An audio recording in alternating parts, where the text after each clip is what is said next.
बिस्मिल्लाहिर्रहमानिर्रहीम। Programme property with निज़ाम के साथ मैं हूं आपका मेज़बान काशिफ हसन। इस वक्त मेरे साथ मौजूद हैं अलनवाज़ आसिम जो कि CEO हैं अल एजाज़ कंसल्टेंट्स। आइए आपकी उनसे मुलाकात करवाते हैं। अस्सलाम वालेकुम सर, कैसे हैं आप? सर वालेकुम अस्सलाम। आप सुनाएं, आपकी तबीयत कैसी है? ठीक ठाक है? अल्लाह पाक का शुक्र। सर अब अरसा दराज से प्रॉपर्टी के शोबे से मुंसलिक हैं। अभी जो गवर्नमेंट ने नया जो टैक्सेस लगाए हैं बजट पे, काफ़ी टैक्सेस लगाए हैं और जो रियल इस्टेट सेक्टर है ये किसी ने एक इंडस्ट्री का दर्जा हासिल कर लिया है। तो आप क्या समझते हैं अगर ये टैक्सेस वापस ना लिए गए तो ये इंडस्ट्री तबाह नहीं हो जाएगी? बिस्मिल्लाहिर्रहमानिर्रहीम। सर जी, सबसे पहले तो जो ये टैक्सेस लगाया गया है ना, ये तो एक तरह का जो रियल स्टेट सेक्टर है इसमें एक मुआशी कत्ल है। उसमें ये है कि आप लास्ट गवर्नमेंट का देख लें कि उस गवर्नमेंट ने हमें रियल स्टेट सेक्टर को एक रियल स्टेट एमनेस्टी दी थी, जिसकी वजह से उसका टैक्स कलेक्शन कितना बढ़ा। दूसरी बात यह है कि ये इनका जो अभी आते साथ ही नई गवर्नमेंट ने जो टैक्सेस की भरमार कर दी है, इसमें तो हमारे बहुत ज़्यादा सारे जो दोस्त हैं वो तो अभी से डिसहार्ड है और वो क्या कहते हैं कि वापस अपने अपने जो कामों को या गाँवों को या जिस सिटी से आके वो लोग काम कर रहे थे वो वापस के अपनी की तैयारियों में लगे हुए हैं।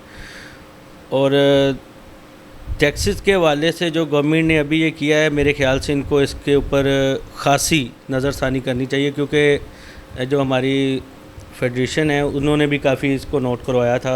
वज़ीर-ए-आज़म साहब से अपील भी की थी, अखबार में भी अपील की थी, वज़ीर-ए-आज़म साहब से मिलने का भी टाइम मांगा था। तो उम्मीद है कि वो वज़ीर-ए-आज़म साहब इस पे कोई नज़रसानी करेंगे। लेकिन ये जो टैक्सेस हैं इसकी वजह से हमारा तो सारा सिस्टम फ़िलहाल तो 2 माह हो गए हैं रुका हुआ है। सर अभी ईद आने वाली है और ईद के मौके पे ओवरसीज़ जो पाकिस्तानी हैं कसीर तादाद पाकिस्तान में आती है, तो वो लोगों को यही सोच होती है कि हम लोग अपने पैसे जमा पूंजी देकर आए हैं तो हम लोग कहीं किसी जगह पे इन्वेस्ट करें। तो क्या मशवरा देंगे आप ओवरसीज़ पाकिस्तानी को मौजूदा सियासी जो सूरत हाल चल रही है उसको मद्देनज़र रखते हुए, कौन सा इस टाइम सोसाइटी है, कौन सा सेक्टर रियल एस्टेट का इसमें इन्वेस्ट कीजिए?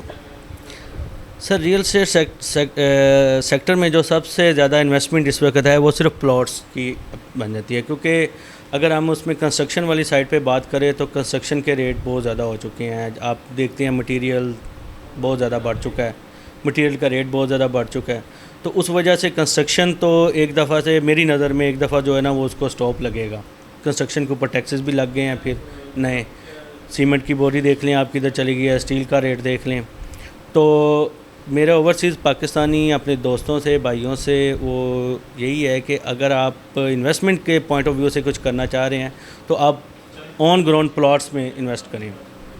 ऑन ग्राउंड प्लॉट्स में उसमें यह है कि वो आपकी एक सॉलिड एसेट आपके सामने पड़ा होगा, उसके ऊपर बेशक टैक्सेस होगा लेकिन वो एक सॉलिड एसेट आपका पड़ा होगा जो कि आज नहीं कल जैसे ही कोई रिलीफ मिलेगा तो इंशाल्लाह ये कम बैक कर जाएगा, इन्वेस्टमेंट आपकी बहुत अच्छी हो जाएगी। सर जो महंगाई चल रही है, महंगाई का जिन काबू नहीं हो रहा, उस वाले से आप क्या कहेंगे?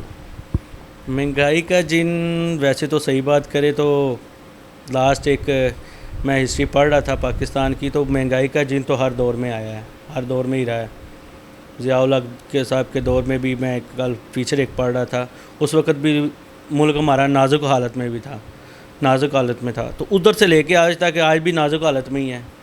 तो ज़ाहिर है फिर अब ऐसे ही जीना है यहाँ में। इसमें के लिए हमें चाहिए कि बेसिकली गवर्नमेंट को कि जो हमारे थिंक टैंक्स हैं ना वो ऐसी कोई स्ट्रेटजी, ऐसी प्लान्स करें कि जो आने वाले 10, 12, 20, 50 साल तक जो है ना हमें एक प्लेटफॉर्म नज़र आए कि इसके ऊपर हर बंदे ने या हमने हमारे से आने वाली नस्ल में आके इस पर प्ले करना है। इस तरह का अभी कोई प्लेटफॉर्म हमें नज़र नहीं आता अपनी गवर्नमेंट का अपने मुल्क में।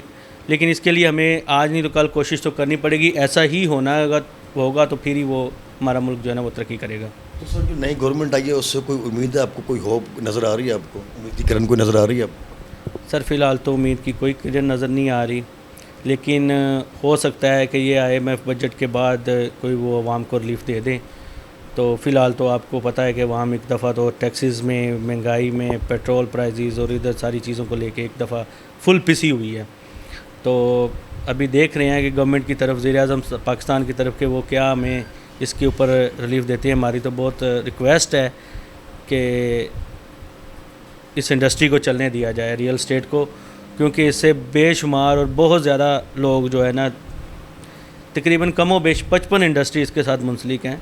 अगर ये एक इंडस्ट्री बंद होती है तो 55 इंडस्ट्री इसमें उसको स्टॉप लगता है।